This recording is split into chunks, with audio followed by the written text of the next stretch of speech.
In this problem, we're going to consider a solution of ammonia that's 28% by weight.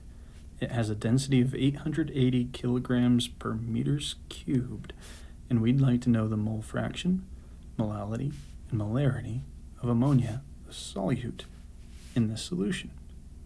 We've got three handy-dandy equations over to the right that tell us about mole fraction, molality, and molarity respectively. And we're going to start by making an assumption about these solutions. The easiest assumption to make about the solution that we're working with is that its overall mass is 100 grams. Just like in General Chemistry 1, when we worked with percentages, it's easiest to convert percentage to something usable by assuming that we've got an easy quantity of it to deal with. We're going to assume 100 grams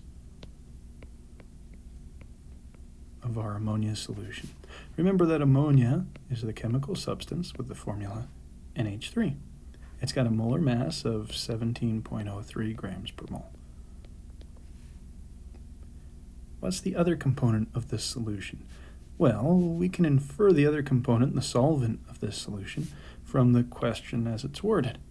We're told that this ammonia is an aqueous solution. So our overall solution is 100 grams worth of a mixture of ammonia with water. Because we'll need it later, we'll note that water's molar mass is 18.02 grams per mole. So, let's get started.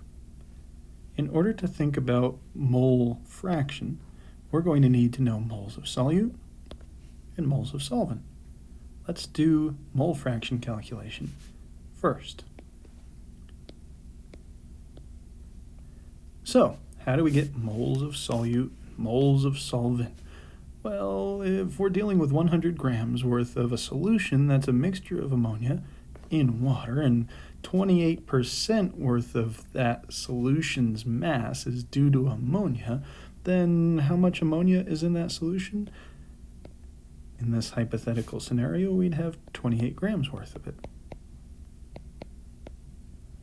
We can convert grams of ammonia into moles of ammonia by dividing by its molar mass. And we end up with two more significant digits than we really need, 1.64 moles worth of ammonia. We'll just round at the end. So here's one component to solve this first equation. The other component of this equation is the number of moles of solvent. We've already established that our solvent is water. How much water must we have? Well, if we had 100 total grams of solution and 28 grams worth of that were ammonia, then 100 minus 28 gives us 72 grams worth of H2O. Remember that masses are always additive. We can convert 72 grams of water to moles of water by dividing by its molar mass, and we end up with two more significant digits than we really need. 4 moles worth of H2O. The mole fraction is the number of moles of solute, 1.64, divided by the total number of moles of everything in solution. That's solute plus solvent, 5.64 total moles overall. Divide these two things out, and we end up with two significant digits, a mole fraction of 0.29. Remember that mole fractions have dimensionless quantities, as moles in the numerator cancel with moles in a denominator. 0.29 is our mole fraction.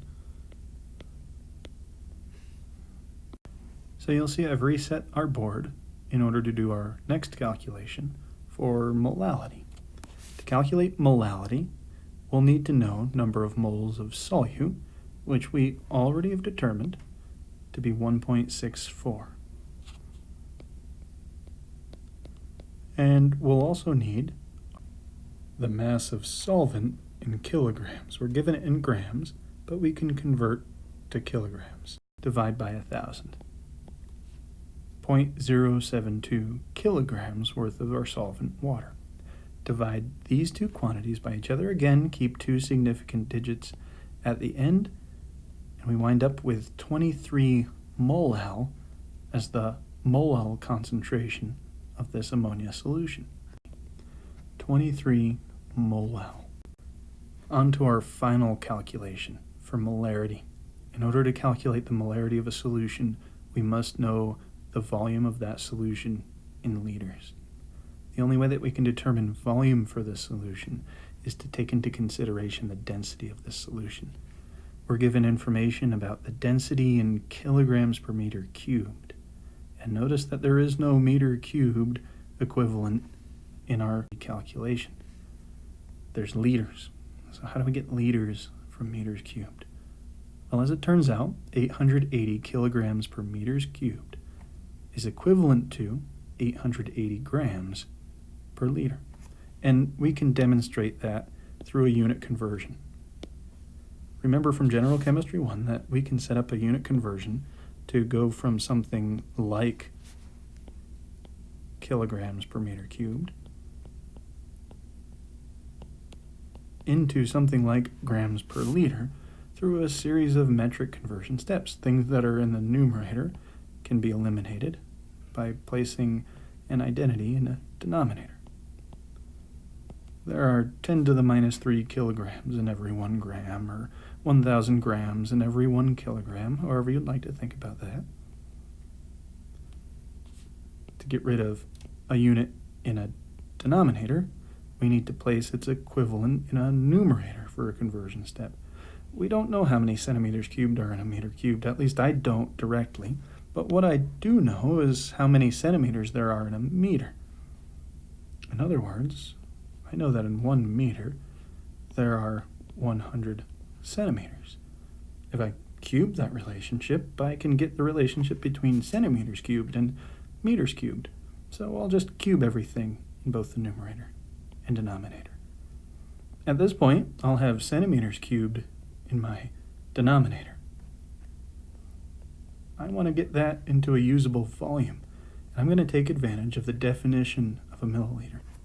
We were told in General Chemistry 1 that 1 cubic centimeter is the exact same thing as 1 milliliter. From milliliters at this point, I can convert into liters by using another metric identity. 1,000 milliliters in 1 liter, or 10 to the minus 3 liters in every milliliter. As we go through the roller coaster of unit conversions, we get rid of milliliters, centimeters cubed, meters cubed, and kilograms. We're left with just grams in the numerator, liters in the denominator at the end. We're going to divide 880 by 10 to the minus 3, then divide by 10 to the 6th power, and then multiply by 1,000. Overall, this winds up, if we punch all this into our calculator, just multiplying 880 by 1. Our units are grams per liter. Try this for yourself and see if you can replicate this conversion. So I've reset everything once again, and now we know that our density of solution is 880 grams per liter. This helps us determine the total volume of solution in liters. And if we know that we're dealing with 100 grams of solution in total, we can convert that mass into a volume by taking advantage of density. Our density tells us that there are 880 grams in every 1 liter of this solution, for a total volume of solution of 0.114 liters. Our molarity, therefore, number of moles of solute, 1.64, divided by our total volume of solution in liters, 0.114, to 2 significant digits is 14 molar. And there we have it, our final computation. The solution of ammonia is 0.29 by mole fraction, 23 molal, and 14 molar in concentration.